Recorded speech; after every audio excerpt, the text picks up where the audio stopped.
Olá, eu sou Caio Pimenta e esse é mais um videocast do Cine 7.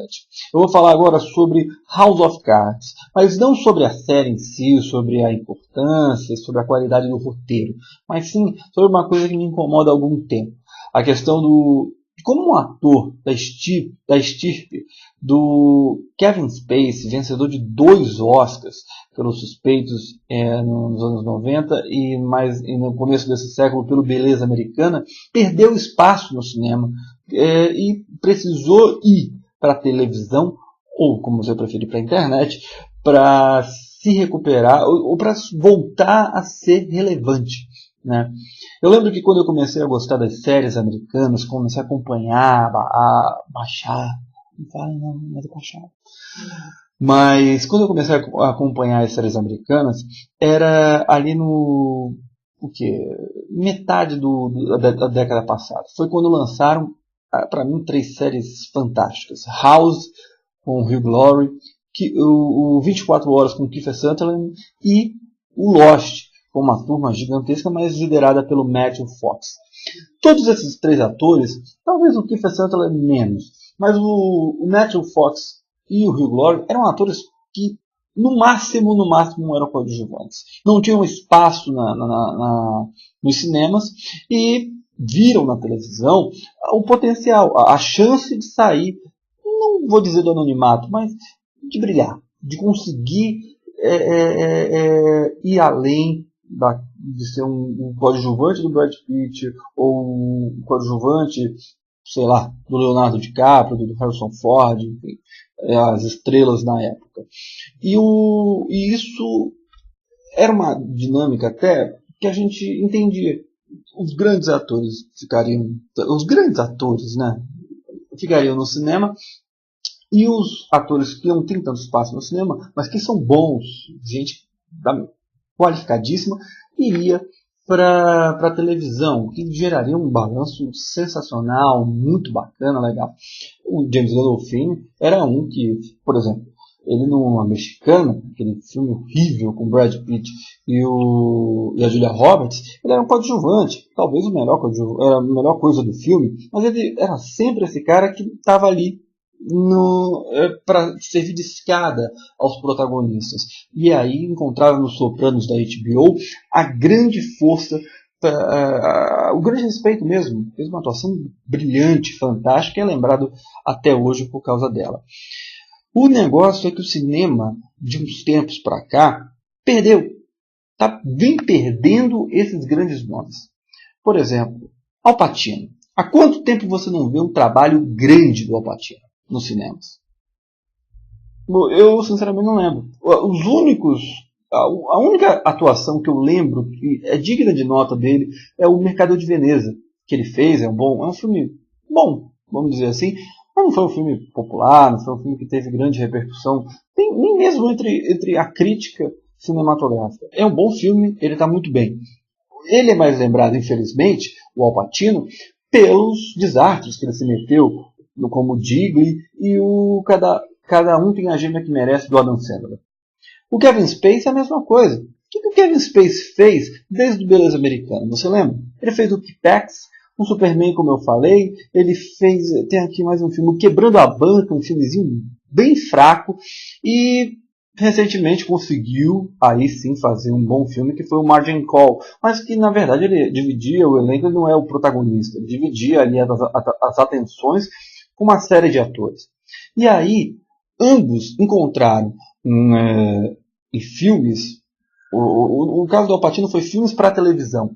E no Kevin Spacey foi um House of Cards, um espaço que o cinema parece que está perdendo. O cinema americano hoje, né, e aí esse debate está mais propenso ao cinema de Hollywood, ao cinema americano em si, que é um cinema hoje que busca apenas ser o mais juvenil possível.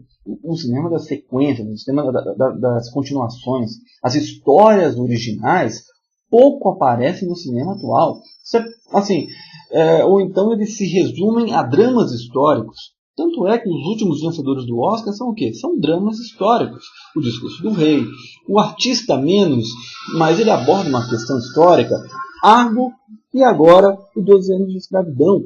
Os grandes roteiros praticamente sumiram. Esse ano, por exemplo, a gente teve o quê? O Lobo de Wall Street, que é um roteiro adaptado, algo mais moderno, e o Ela. Né? É muito pouco para o cinema americano. E agora a gente, por exemplo, está chegando numa época que você pode ter certeza, você não vai conseguir assistir muitos filmes no cinema. Isso em qualquer lugar, porque começará a invasão dos blockbusters. Você vai ver, por exemplo, Rio em 500 salas, Noé em 400 salas, Capitão América 2 em mais 800 salas, e aí vai com o X-Men, o Homem-Aranha. E eu não falo aqui defendendo, fim aos blockbusters. Claro que não, eles têm a sua importância, tem alguns muito bons. Ano passado, por exemplo, a Gravidade foi excepcional. E esse ano, pelo que promete, o X-Men vai ser um grande filme também. Mas falta, a gente não está vendo um cinema adulto americano. Grandes histórias, a gente vê um cinema muito datado. E isso, pelo menos para mim, é um dos motivos, eu não vou dizer que é o único, você também tem as questões mercadológicas, o Kevin Spacey, por exemplo, você fazer o House of Cards é muito interessante, aproveitar um momento, ele está quebrando uma barreira, né? Que com o Netflix, com um novo sistema de distribuição de séries, tem o quanto ele ganha por um episódio, que deve ser uma fortuna, enfim, tem todas as questões mercadológicas que eu não sou inocente, ingênuo de saber que não existem. Mas também tem a questão dos grandes roteiros. Eu duvido que se o Kevin Spacey estivesse no momento em que ele recebesse grandes roteiros, e o Al Pacino a mesma coisa, estivesse recebendo grandes roteiros, grandes histórias, para participar com grandes diretores, eu duvido se o Kevin Spacey ou o Al Pacino, e, por exemplo, a Julianne Moore também, que teve recentemente o melhor papel da carreira em anos, foi ela interpretando a Sarah Palin num filme para HBO, né?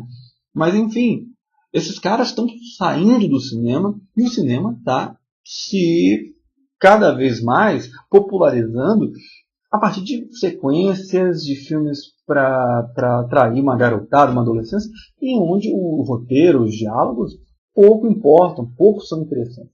É uma pena isso. Eu acho que o cinema americano ele tem a capacidade de fazer sim os blockbusters, como sempre fez, mas pode e deve fazer obras mais interessantes. Senão, vai acabar se caindo numa irrelevância terrível. Ou então dependendo dos filmes do Oscar, que chegam ali para salvar um pouquinho a safra da intelectualidade que existe ainda no cinema dos Estados Unidos. Então, eu acho preocupante. E para encerrar, só para você ter uma ideia, você sabe quem vai ser? Por exemplo, a gente acabou, ano passado, teve o desfecho de uma das séries mais brilhantes da televisão americana, o Breaking Bad. O Bryan Cranston vai fazer um filme esse ano. Vai chegar aos cinemas esse ano. Sabe qual é o filme que ele vai fazer? É o Godzilla. Então, isso mostra por que Kevin Spacey, Al Pacino, entre outros atores, grandes atores com um potencial dramático excepcional, gente boa, está se metendo nesse tipo de filme. Os dois, aliás, eu falei do Bryan Cranston, que está fazendo o Godzilla, ele que foi o Walter White, o principal personagem do Breaking Bad. O parceiro dele na série, o Aaron Paul, fez o Need for Speed. Nada contra. Eles podem fazer esses filmes, é claro. Mas o problema é que a gente está vendo cada vez mais esses caras só fazerem esses tipos de filme porque o cinema americano parece que não tem outra saída. É só esse tipo de película. É uma pena, mas tomara que as coisas mudem. Eu vi recentemente que o Kevin Spacey vai fazer agora o Winston Churchill, que foi o gestor, o líder da Inglaterra durante a Segunda Guerra Mundial. Eu espero que tenha falado o nome dele direito, para você não ficar me criticando depois. É isso, muito obrigado. Esse, na verdade, é mais uma inquietude minha em relação a esse momento complicado que a gente vê grandes atores saindo do cinema. Nada contra a televisão, mas o cinema precisa muito, mas muito de gente como Kevin Spacey, a Julianne Moore, o Bryan Cranston, o John Hamm e outros atores. É isso, muito obrigado, até o próximo videocast. Tchau.